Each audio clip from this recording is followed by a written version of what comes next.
Ah, it's my last night here in Bohol, Panglao, Alona Beach Resort. So, bukas i-move na tayo all the way to Cebu dahil sa magwi-witness ho tayo ng Sinulog Festival, no? Yun na yung pinaka biggest event, no? Pinaka main event ho nila is January 21, Sunday. Pero mamaya, bukas, no? Saturday 20. So, see you there. Pretty Pit Senior Sinulog Festival. So, ngayon, pupunta lang ho muna tayo dito sa seashores at nang maipakita ko sa inyo yung lugar. January, no? So, it's the first month in the first quarter of the new year 2024. Ito siya ay parang footage, no, na or documentary sa lugar. Kasi i-compare ho natin to sa Boracay. I mean, para malaman natin, para malaman ko, para masabi ko sa inyo, no, kung ano yung pinagkaiba ng Boracay tsaka itong Alona Beach Resort sa Panglao ng Bohol. Ay, wala na. Time check pala tayo dito. It's 11:17. So, it's almost 12. Midnight. So, yung mga beer houses dito, mga cafes and restaurants ay ayan, nagsisiligpita na, nagsasaraduhan na. So, bukas ang umaga, bago tayo tutulak ng Tagbilaran, itutur ko ulit kayo dito sa morning na makita ho ninyo yung ganda ng seashores ng Alona Beach Resort, Panglao, Bohol. Dito na ho kami nung last year, July or June ba yun? Basta kasama ko yung nanay ko dito na masyal. At least man lang ay nakapunta siya sa lugar, sa lupa na tinubuan or lupang sinilangan ng kanyang mga kumarit, kumpare, mga kaibigan, kakilala at kamag-anakan ng mga taga Bohol. Sa maliban sa Cebu, kung saan na originally coming from ang aking mga descendants. So, isa rin sa na-curious ang aking inay ay dito sa Bohol. At ako rin mismo, no? Donate doon. Alona Beach Resort, Panglao. Wop.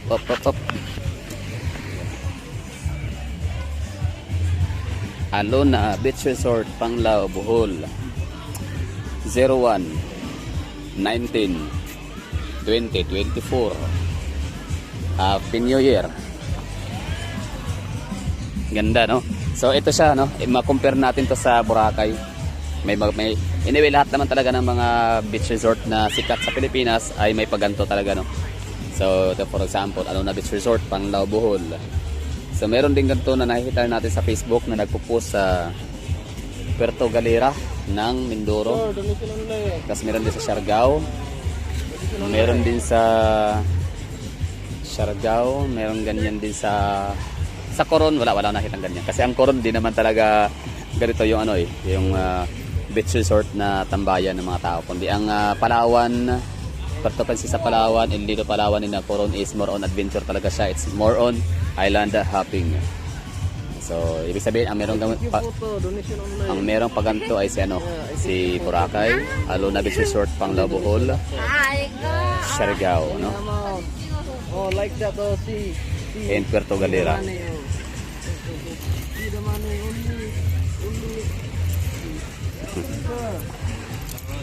Like this, any amount will do. Any amount will do. Just for the local here. Alright. Daming Korean para sa lugar. Panglao, Bohol, Boracay, Palawan, Siargao, and Puerto Galera, Cebu, syempre, no? Bago makalimutan. Sikat din, no, ang Cebu sa mga foreigner. O nga pala, alam nyo ba na ang dito sa Pilipinas, tanging Palawan, yung medyo napaka-rare, no? Hindi naman rare, so kumbaga parang madalang, no? Napakadalang ako makakita ng mga Korean national sa Palawan. I don't know, dahil siguro sila ay tamad mag-adventure, akyat-akyat sa bundok, tamad silang mapupunta sa mga bukid, no? So mas gusto nila yung ganito lang, forma-forma, chill-chill, lakad-lakad sa gilid ng dagat. And yun, no? Kain-kain ng mga prutas.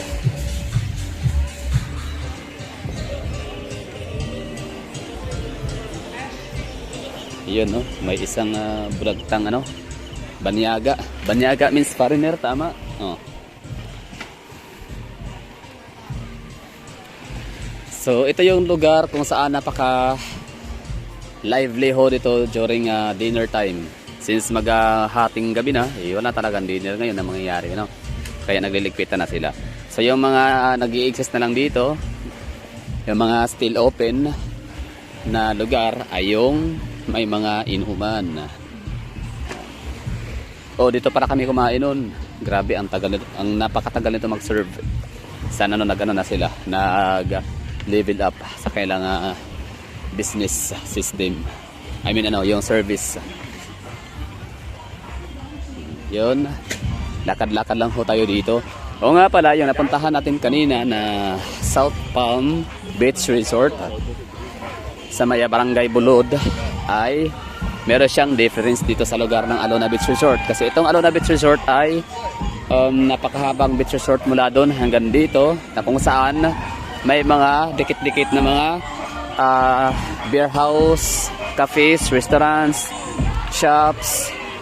Samantalang dun so in short say siya, no, parang public resorts, no. So lahat dito ay makakapunta, makaka-access, makakapamasyal, makakapag-strolling, makapag-walk. So samantalang dun sa pintuan natin sa may Barangay Bulod, all you can do is mag-walk lang, no. Walang ganitong area. Tapos may mga entrance fee ang iba, tapos yung iba naman ay walang entrance fee, but you have to order at least kahit anong item, no. For example, yung South Palm Beach Resort na napakaganda, napaka-class, napaka-high-end na beach resort, no. Hindi siya pipitsogin, world class talaga siya. In fact, no, diverse culture, lahat ng yata, no, lahi ay ando na kanina namamasyal doon. Nakikita na natin mga westerners, kita niyo naman sa mga vlog ko na nai-upload about the South Palm Beach Resort. So lahat ng mga ibang lahi, no, andun nakikita, no, nachichill. Pero pag pupunta doon, walang bayad, walang entrance. Pero yun nga, order tayo ng mga kahit kape, gano'n, no, a la carte na mga pagkain and mga drinks. Tapos, yun, yung lugar na yun ay siya, sobrang opposite dito sa lugar. Napaka-romantic din yung lugar doon. Napaka-solemn. Chill-chill lang talaga siya. Napaka-wholesome nung lugar doon sa area. Ibig ko sabihin na hindi lang siya pang pamilya, pang sports pa. Dito, para sa mga nagwawalwala, nag-aalakan. Pwede, no? Sa lahat din naman. May mga nakikita ko rito na mga nagbe-beach, nagpe-picnic na mga local, mga taga dito lang sila. May bit-bit silang mga baon.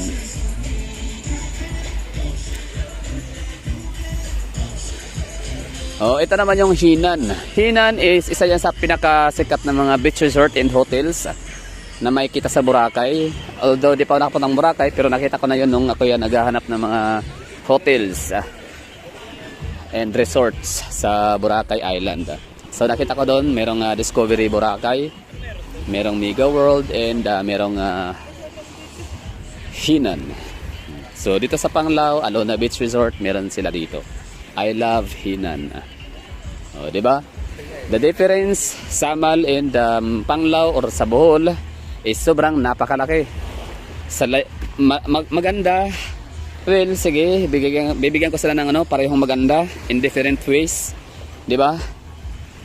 Pero pagdating sa presyo, napakamahal ni Samal kasi merong ibig ko sabihin na napakadamot, no, ng mga resort owner kasi talagang nilalagyan ng harang bakod, no, yung mga lugar ho nila. For example, itong Hinan.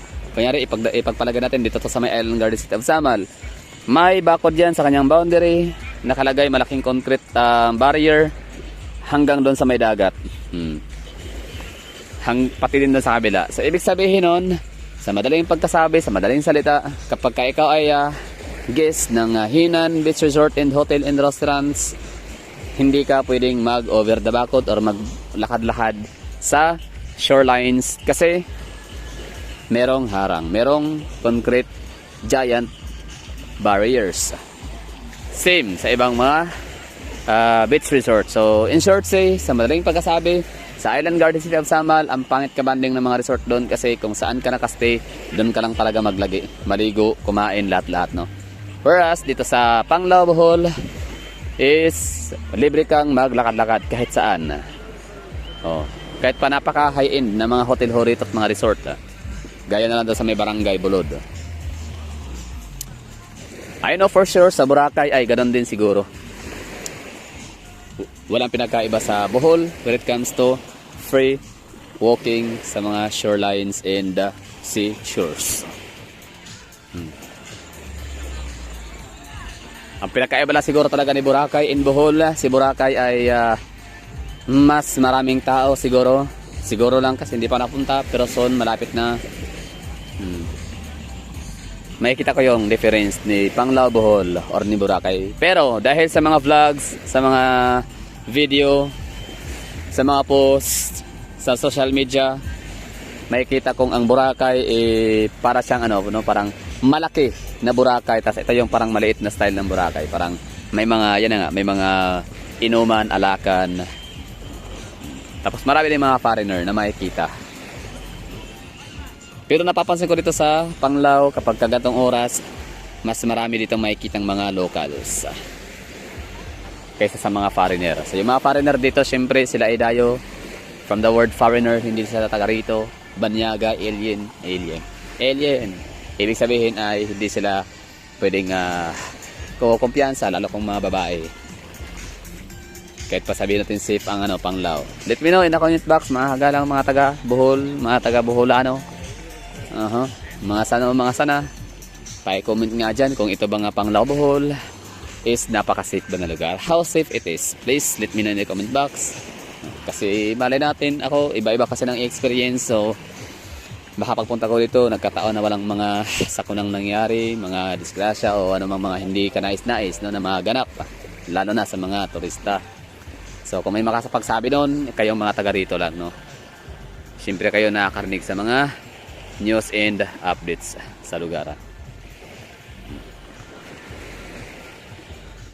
Dito, hindi ako sure kung malinis ba talaga yung tubig dito kasi maraming mga establishments. Ibig sabihin, pag maraming establishment, it means may mga kwarto, mga rooms. Pag maraming mga rooms, fully book palagi. Kasi sikat ang Alona Beach Resort. So kapag maraming, pag fully book yung mga resort, yung mga hotels, maraming tao yan. Ibig sabihin, may puwet yun. Pag may mga puwet, tumatae, umiihi, no? So, siguro meron naman sila mga septic tank. Pero paano na yung mga pinaliligo nila sa banyo? Pinaghuhugas ang plato sa kanilang kusina, lahat-lahat dito. Hindi ko alam kung malinis ba to. Pero siguro baka malinis to kasi kung hindi to malinis, edi sana ginawan to ng paraan ni dating presidente Mayor Rodrigo Roa Duterte. Just like Boracay, di ba? Kaya dito sa Bohol, it's my third time na pumunta rito pero hindi ko talaga naranasang maligo dito sa dagat ng Alona Beach Resort. Dahil doon ako naliligo sa Southbound Beach Resort and Dumaluan Beach Resort. Kasi sure ako doon na malinis kasi hindi siya residential, walang establishments, mayroong establishment pero talagang natatanging yung kanilang resort lamang, di ba? At panigurado sumusunod talaga sila ng safety protocol. Tapos sa unahan na yan, yung may mga ilaw-ilaw na yan, so ano na yan, parang bato, no, bundok na parang Rocky Mountain something, mga ganon. So ibig sabihin, dyan nagtatapos yung shorelines, dyan nagtatapos yung seashores. So ibig sabihin, hindi tayo makakapaglakad na dyan.